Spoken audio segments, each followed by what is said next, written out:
नमस्कार सभी को। आज हम बात करेंगे गुरु महादशा और अंतर्दशा के प्रभाव को लेकर। तो इससे पहले हमने राहु और केतु दोनों की महादशा और अंतर्दशा के बारे में अच्छे से जान लिया था। ये विषय इतना लंबा और इतना व्यापक है कि इसे एक वीडियो में समेटा नहीं जा सकता। इसके लिए बहुत ज़्यादा वीडियो बनाने पड़ेंगे जिससे आप ये भली-भाँति समझ पाएँ कि जैसे ग्रह किस भाव में बैठा है, किस राशि में बैठा है, किस नक्षत्र में है, किस स्थिति में जो है वो महादशा पर अंतर आएगा, प्रभाव जो है वो अलग होगा। जैसे अगर आप भी मेरी तरह विद्यार्थी हैं, जब आप इन कार्यक्रमों को देखेंगे तो आप धीरे-धीरे इन चीज़ों को समझ जाएँगे कि किसका फल कथन कैसे करना है। यदि अभी तक आपने राहु और केतु दोनों की दशाओं को जो वीडियो मैंने पूर्व में बना चुका हूँ, उन्हें नहीं देखा है तो उन्हें आप पहले देख लीजिए, जिससे आपको इस विषय को भी समझने में आसानी हो। तो आज चर्चा देवगुरु बृहस्पति की है। तो सबसे पहले हम ग्रह के विभाग को समझना ज़रूरी होगा। सूर्य, चंद्रमा, मंगल, गुरु यह एक विभाग है, तो बुध, शुक्र, शनि, राहु ये एक अलग विभाग है। इन दोनों विभागों के बारे में, ग्रह के बारे में विभक्ति करके रखा हुआ है। पिछली वीडियो में जिसमें ग्रह के बारे में मैंने आपको बता रखा था कि कौन-सा ग्रह नैसर्गिक मित्र है, कौन-सा ग्रह नैसर्गिक शत्रु है। तो आज का विषय शुरू करते हैं। गुरु की दशा अब मान लीजिए कि गुरु की दशा वृश्व लगन की कुंडली के लिए, तुला लगन की कुंडली के लिए सर्वाधिक अकारक ग्रह होते हैं और सामान्य शब्दों में कहें तो मारक ग्रह होते हैं। तो साधारण सी बात है, साफ मतलब है कि इनकी दशा बिल्कुल भी अच्छी नहीं जाएगी, क्योंकि मार्केश की दशा अच्छी कैसे हो सकती है? तो ये सब डिपेंड करता है कि आपकी जन्म कुंडली में बृहस्पति या कोई भी ग्रह किस स्थिति में बैठे हुए हैं, अस्त हैं, नहीं हैं, कौन सी राशि में बैठे हैं, कौन सा ग्रह उन्हें किस दृष्टि से देख रहा है। तो ग्रहों की अवस्था और प्रभाव का बहुत बड़ा असर जो है वो अंतर्दशा पर पड़ता है। तो देवगुरु बृहस्पति की दशा जो होती है वो 16 साल की होती है। आप जानते हैं कि देवगुरु बृहस्पति का जो विभाग है वो विवाह करवाना यानी शांति, शिक्षा, विवाह, जीवन में उच्च धन्य धान्य, ऊँचाई इत्यादि, मतलब जो भी अच्छी चीज़ें होती हैं, ज्ञानवर्धक चीज़ें होती हैं, ये सब देना। तो सब कुछ गुरु के पास है। तो ऐसा नहीं है कि मेष राशि के लिए गुरु के पास है और वृषभ राशि के लिए किसी और के पास जाना पड़ेगा। वृषभ राशि के लिए भी ये सारा विभाग जो है वो गुरु के पास ही होगा। ऐसा नहीं है कि वृषभ राशि के जो मालिक हैं वो शुक्र देव हैं, तो हम शुक्र से ये चीज़ें माँगेंगे, ऐसा नहीं है बिल्कुल। गुरु का भी आपकी ही कुंडली में उतना ही प्रभाव मान्य है जितना बाकी लोगों के में होता है। साधारण शब्दों में अगर हम बोलें तो देवगुरु बृहस्पति की महादशा में जातक को ज्ञान, लाभ, विवाह, धन, धान्य, मान-सम्मान इत्यादि की वृद्धि जीवन काल में होती है। लेकिन साथ ही साथ अगर हम देखें तो पेट के रोग भी उसको होते हैं।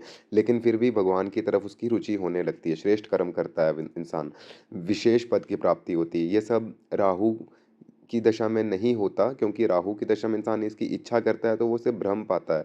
तो उसके बाद बृहस्पति की दशा में ये सब मिलता है। तो देवगुरु की महादशा में ये सब मिलता है। तो अब बात आती है जिनके लिए गुरु मारक हैं, तो क्या उनके लिए भी देवगुरु इतना ही अच्छा प्रभाव देंगे? तो जवाब है नहीं, प्रभाव में अंतर आ जाएगा। ऐसा नहीं अगर देवगुरु अकारक हैं तो विवाह ही नहीं करवाएँगे। ऐसा होगा कि वो अड़चन पैदा करेंगे, या तो बात नहीं बनेगी, बाधा आएगी, परेशानी होगी, मतलब फिक्स नहीं हो पाएगी मैरिज। तो अब ये बात आती है कि क्या शादी नहीं होगी? ऐसा नहीं है कि शादी नहीं होगी, लेकिन शादी में अड़चनें आएँगी, शादी देरी से होगी। जब देवगुरु अस्त हों या जन्म कुंडली में खराब षडाष्टक भाव में बैठे हों 6, 8 या 12 में, तो तब ये प्रभाव हमें देखने को मिलते हैं। देखिए प्रत्येक लगन में फलादेश में थोड़ा अंतर के साथ कुछ ना कुछ फ़र्क मिलता ही है। लेकिन अगर आप इसके मूल को समझ लें तो कुंडली आपकी आंखों के सामने आते ही आप उसका फलादेश अच्छे से समझ लेंगे। प्रत्येक ग्रह के अंतर में जैसे गुरु कैसा प्रभाव देते हैं, तो गुरु में जब गुरु का अंतर चलता है तो उच्च भवन, वस्त्र, आभूषण, स्त्री, पुत्र, धन, धान्य, लाभ ये सब प्राप्त होता है। यानी गुरु की दशा में जब गुरु का अंतर होता है तो बड़ा ही श्रेष्ठ माना गया है इस दशा को। तो अब मान लीजिए कि ये बात आ जाती है, जैसे मैं कहता हूँ कि किसी भी महादशा में उसी ग्रह की अंतर्दशा कभी अच्छी नहीं जाती। तो फिर मैंने ये कैसे कह दिया कि गुरु में गुरु का अंतर बहुत अच्छा होगा?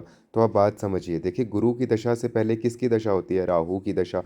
राहु की दशा हर किसी के जीवन में एक ही जैसी स्थिति उत्पन्न करते हैं, जैसे वाद-विवाद, मानसिक अशांति, टेंशन, चिड़चिड़ापन, अस्थिरता, मन नहीं लगना, एंग्ज़ायटी, घबराहट और दबाव महसूस होना, तो ये सारी चीज़ें जो हैं वो देखने को मिलती हैं। तो अब मान लीजिए कि 18 साल जो आपने इस परेशानी के साथ काटे हैं, तो बृहस्पति में शुरुआत में ही ये सब ठीक तो नहीं हो जाएगा, मतलब गुरु में गुरु आते ही अपना अच्छा प्रभाव तो देंगे, लेकिन इस चीज़ का आपको पता चलेगा कैसे कि वो अच्छा प्रभाव दे रहे हैं कि नहीं दे रहे हैं? क्योंकि आप पहले ही इतनी परेशानी से निकले हो, तो सडन सब कुछ तो अच्छा नहीं हो जाएगा।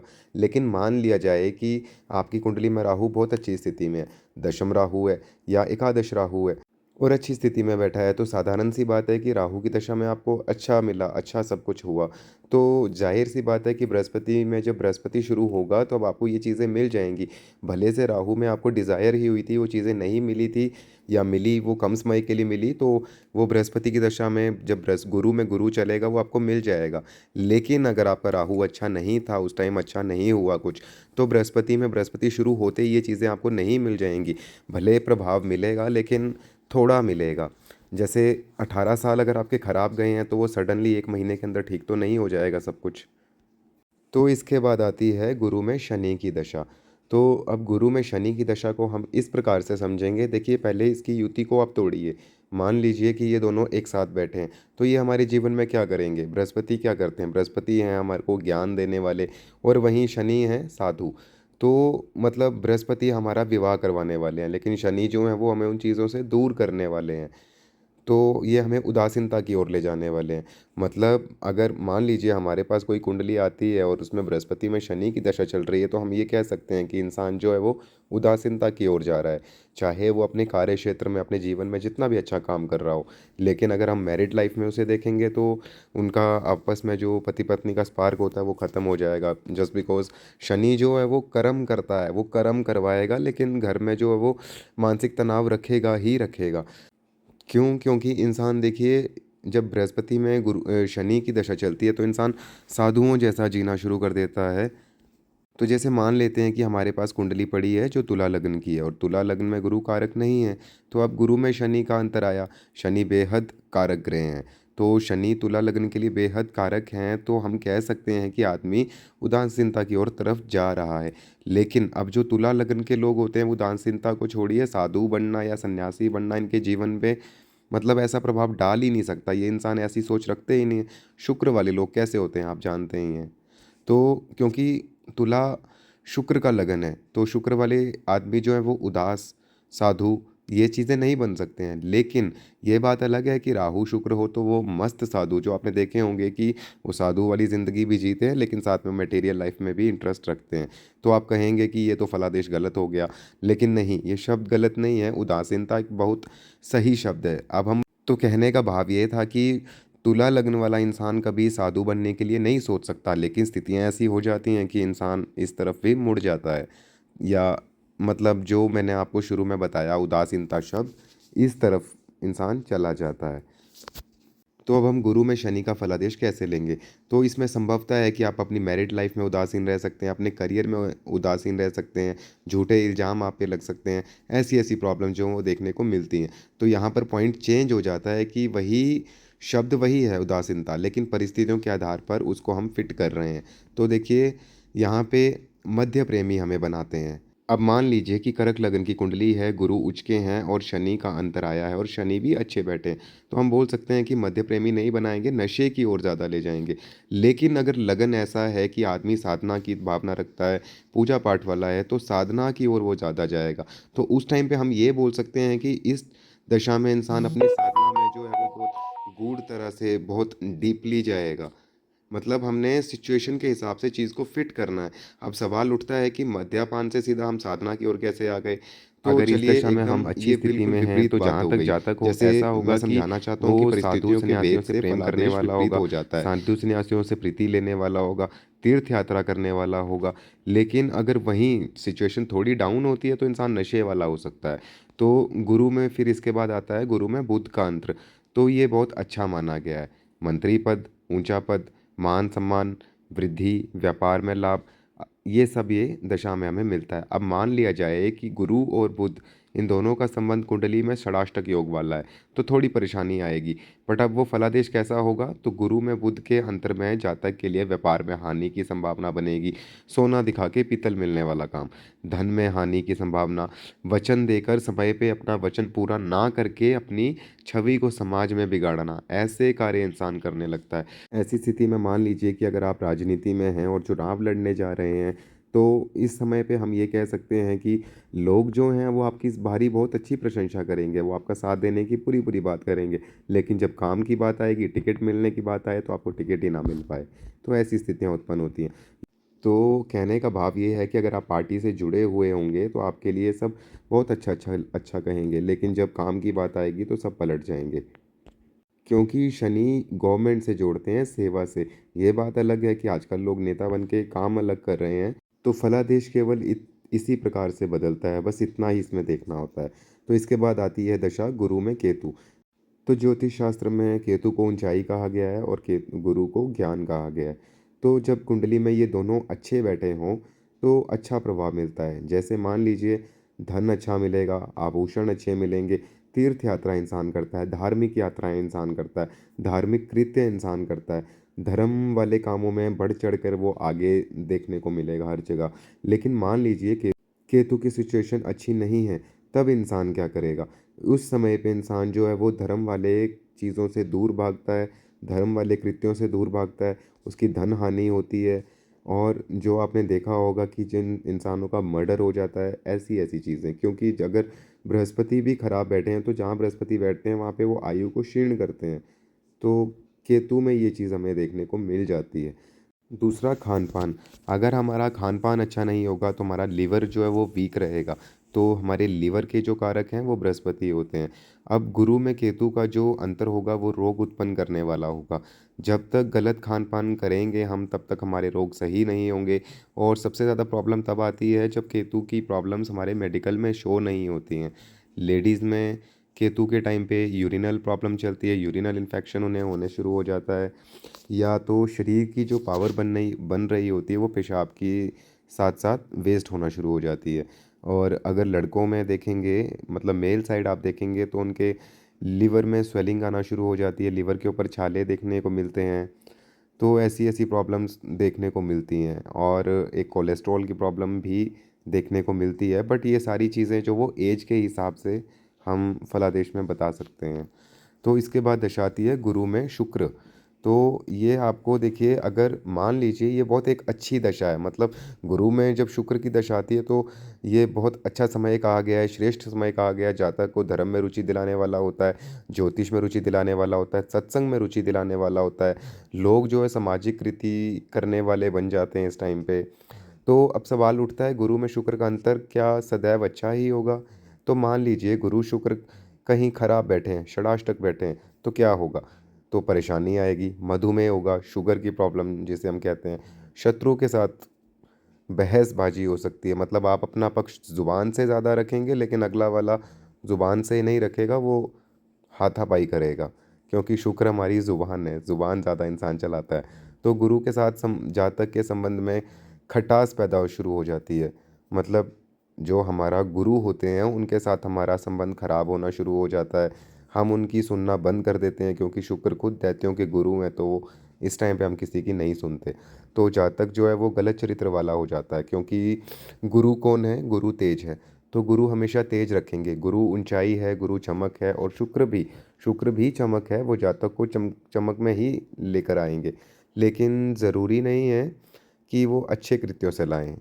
वो इसलिए क्योंकि ये दैत्य गुरु हैं, तो इंसान भी कर्म वैसे करने लग जाता है अगर शुक्र अच्छे नहीं हैं। बाहर से देखने में चमक होगी लेकिन अंदर काम सारा गलत ही होगा।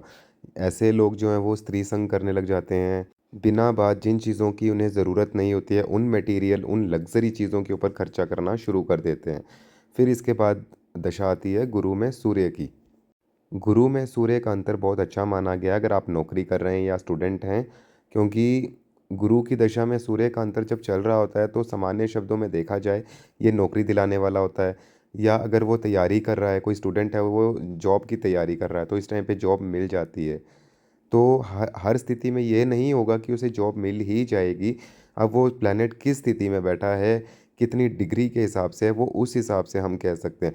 लेकिन इस दशा में मोस्ट प्रोबेबली ये है कि अगर कोई स्टूडेंट तैयारी कर रहा है तो उसे जॉब मिल जाती है। अगर जॉब ना मिले तो कहीं न कहीं उसे जो है वो इनकम सोर्स उसे मिल जाता है।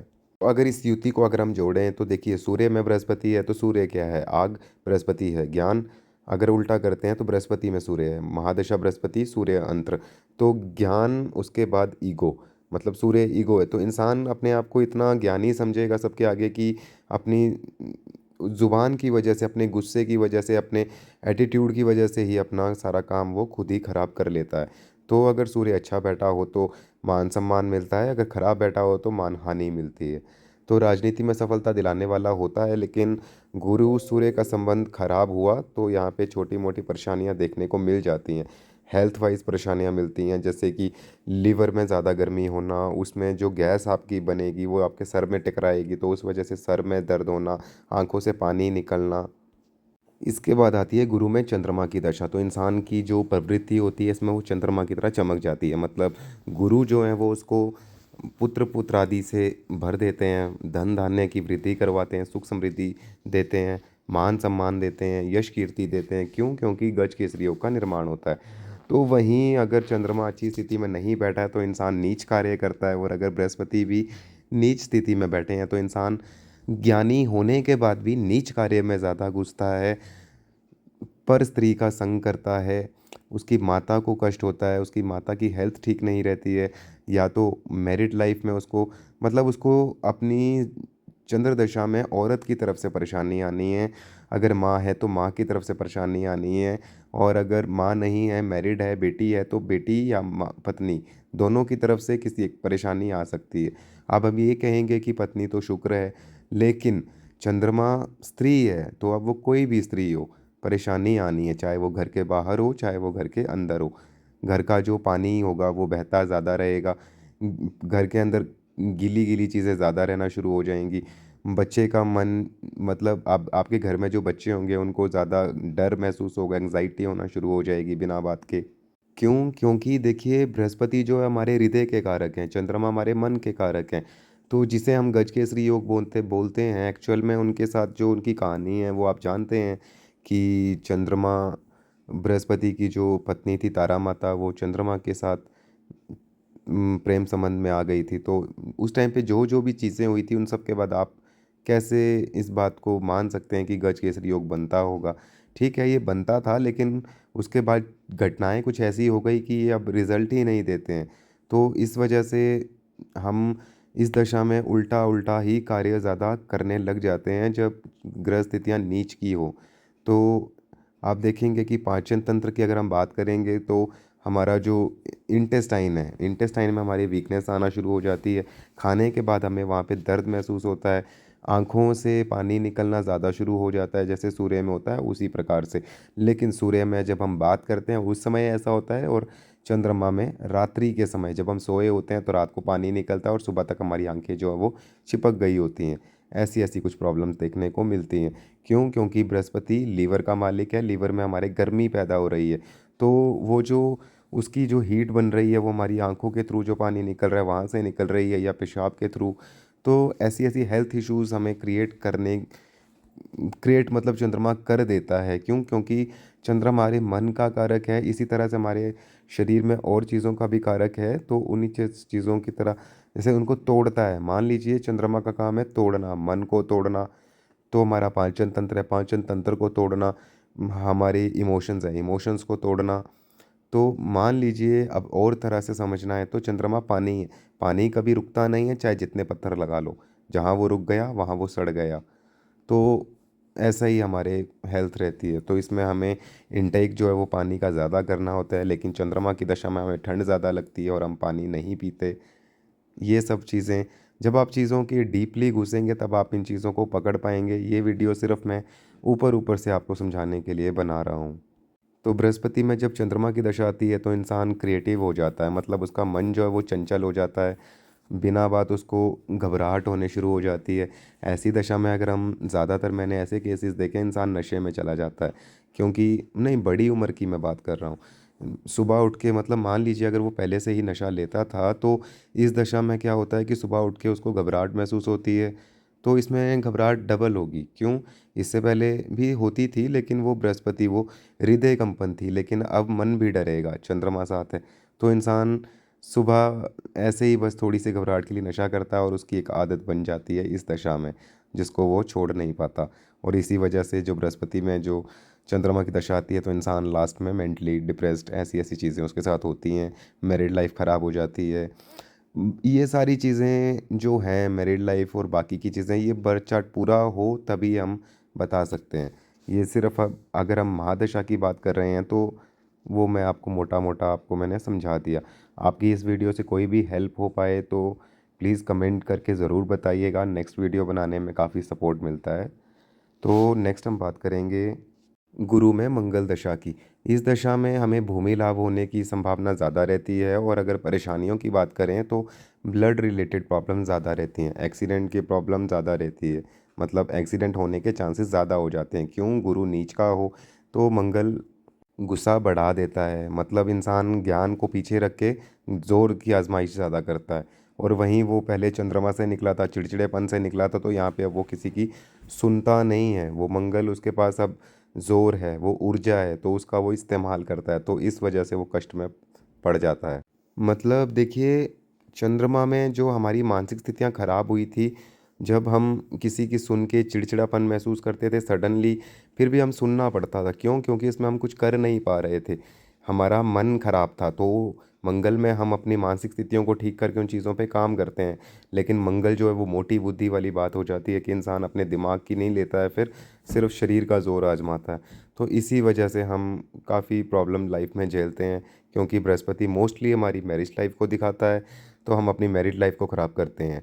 दूसरा बृहस्पति दिखाता है पैसे को, तो हम अपने पैसे को ख़राब करते हैं। किस वजह से? सिर्फ़ एक गलत डायरेक्शन में ऊर्जा को लगा-लगा के। अगर हमारे पास कोई काम नहीं है, अगर हम बेरोज़गार हैं, तो हम अपनी ऊर्जा तो हमारे अंदर है, लेकिन उसको हम गलत डायरेक्शन में लगा रहे हैं, तो रिज़ल्ट कैसे मिलेगा? और वहीं अगर मंगल खराब बैठा है, तो हेल्थ इश्यूज़ ऐसे होते हैं कि ब्लड आपका चिपचिपा होना शुरू हो जाए, या तो ब्लड इन्फेक्शन हो जाए, शुरुआत इसी प्रकार से होगी। आपको फिंसियाँ ज़्यादा होने लगेंगी, पित्त के कण जो हैं वो कहीं से भी आपको छोटा-सा कट बाजू में हो जाए, मतलब छोटे फोड़ी फिंसी होगा और वहाँ से खून निकलना शुरू हो जाएगा। आप ज़रा-सी ख़ारिश करेंगे, वहाँ से ब्लड आ जाएगा। तो ऐसी-ऐसी नकसीर फूटना, ये सारे कुछ मतलब छोटे-छोटे इफ़ेक्ट्स हैं इस दशा में। तो उपाय की अगर हम बात करें तो इतना ही है कि डेली मंदिर जाइए, एटलीस्ट बृहस्पतिवार के दिन मंदिर जाइए। बृहस्पतिवार के दिन आप नाखून मत काटिए, लड़कियां हैं तो बाल ना धोइए। बाकी आप अपनी कुंडली के विश्लेषण करवा के उसके हिसाब से उपाय जान सकते हैं, क्योंकि प्लेसमेंट्स के हिसाब से ही एक्चुअल उपाय होता है। कई मतलब आपको ये जान के भी हैरानी होगी, हम दान जो देते हैं उसमें अन्न दान करने से भी हमें प्रॉब्लम हो जाती है। कई बार हमें दान भी नहीं करना होता है अगर हमारी प्लैनेट की स्थितियाँ खराब हों तो। ज़रूरी नहीं है कि दान करके हमेशा अच्छा ही हो, या मतलब कुछ अच्छा ही हमें मिलेगा या ना भी मिले। कई बार उसका हमें उल्टा नुकसान ज़रूर मिल जाता है। अगर आपकी इस वीडियो से थोड़ी भी मदद हुई हो तो प्लीज़ कमेंट ज़रूर करिएगा। तो वीडियो को लाइक कीजिएगा, चैनल को शेयर कीजिएगा, सब्सक्राइब कीजिएगा। धन्यवाद।